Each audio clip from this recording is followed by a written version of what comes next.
जो 10,792 की है, जो महमूद भाई ने कहा है, आप मान लीजिए उसके तुरंत बाद किसी भी समय आपको आपका हक मिलेगा साथियों। और कोई भी साथी आपके बीच में अगर ये कहता है आओ मैं सरकार से बात कराता हूं, समझ लेना वो गद्दार है। कोई साथी आपके बीच में ये कहे अरे यहाँ क्या मिलेगा, चल अदालत चल। 30 साल हो गए अदालत में लड़ते हुए, 30 साल मुकदमा करते हुए, 30 साल की प्रैक्टिस, और महमूद भाई की भी मेरे से ज्यादा ही होगी 2-1 साल।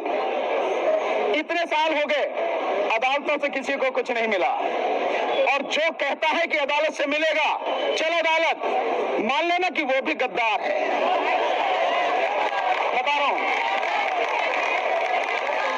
बता रहा हूं मैं आपको, मैं इसका कारण बताता हूं आपको, मैं इसका कारण बताता हूं आपको। शांत बैठिए आप, एक मिनट मेरी बात पूरी होने दे, मेरी बात सुनिए पहले मेरी बात सुनिए आप, बैठिए आप, बैठिए। देखिए मैं जो इतनी सी बात पे खलबली है, अभी तो बहुत कुछ होना बाकी है। मैं क्यों कह रहा हूं ये बात, मैं बात क्यों कह रहा हूं, मेरी बात को समझो। आप गलत हो तो आप कहो कि आप गलत कह रहे हैं। सरकारों का जनता के प्रति जो जिम्मेदारी है, कर्तव्य है, उससे जब भी वो बचना चाहती हैं तो अपने पास कुछ दलालों को बुलाती हैं और मुकदमे कोर्ट में पहुंचा देती हैं। और उसके बाद क्या होता है, उसके बाद क्या होता है, नहीं तारीख पर तारीख तो मिलती है, वो तो सन्नी देओल ने बता दी, लेकिन उसके बाद होता क्या है, जैसे ही मुकदमा अदालत में गया, सरकार कहती है बस तुम्हारा मुकदमा अदालत में पड़ा, जैसे अदालत करेगी हम तो उसे मानेंगे, आप कुछ नहीं कर सकते हो। और ये अदालतों के मुकदमे नहीं है, अदालतों के मुकदमे नहीं है आपकी लड़ाई किससे, सरकार की। सरकार को क्या करना है, आपको लेटर दे, पक्का करे, आपकी तनख्वाह दे, पूरा बकाया दे, बस इतना ही तो काम है। इसलिए लड़ाई लड़ने से पहले ये समझ लेना चाहिए लड़ाई कहां लड़नी है, किससे लड़नी है और कैसे लड़नी है, और ये पता होनी चाहिए कि लड़ाई कैसे जीती जाएगी। सरकारें अच्छी घुटनों पर आई हैं, मोदी सरकार को बड़ा मजबूत मानते हैं, हमने 3 बार उसे घुटनों पर लाया मोदी सरकार को, और अभी भी ईवीएम के मसले पर तुम अपनी आंखों से देखना, सारे के सारे ईवीएम इसी बार हटेगी, और 2024 का चुनाव ईवीएम से नहीं बैलेट पेपर से होगा।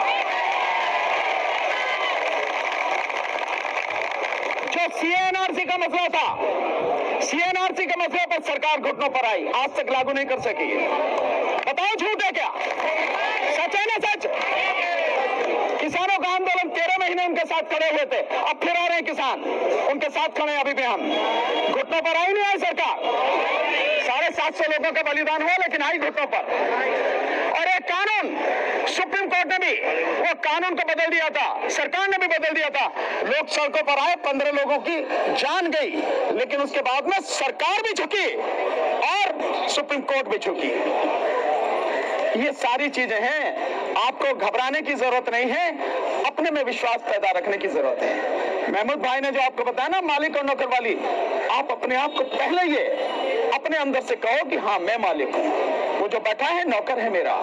आप नमक भी खरीदते हो तो टैक्स देते हो, आप कपड़ा खरीदते हो तो टैक्स देते हो, आप दूध खरीदते हो तो टैक्स देते हो, आप दाल खरीदते हो तो टैक्स देते हो, साबुन खरीदते हो तो टैक्स देते हो, आप जो कुछ भी खरीदते हो हर चीज पर टैक्स देते हो। और ये सरकार तो इतनी निकम्मी है कि बच्चों की पेन और कॉपी पर भी टैक्स ले रही है नहीं है? तो जब हमारा ही पैसा है तो हमारा पैसा हमें मिलेगा और इसे हम लेके रहेंगे। बस इतनी बात के साथ विश्वास रखिए, हर पल आपके साथ में है, बहुत दूर नहीं है, जब भी आवाज दोगे घंटे भर में यही होंगे, चाहे कोई भी हो। हर तरह से आपकी लड़ाई मजबूती से लड़ी जाएगी, और अब जीतने के लिए वो खुशी जो सबको मिलनी चाहिए उसकी आशा लेकर मजबूती से लड़ो। बस इतना ही कहना है। आप सभी ने मेरी बात ध्यान से सुनी, सभी ने ईवीएम पर साथ देने का वादा किया, आप सभी का बहुत बहुत धन्यवाद।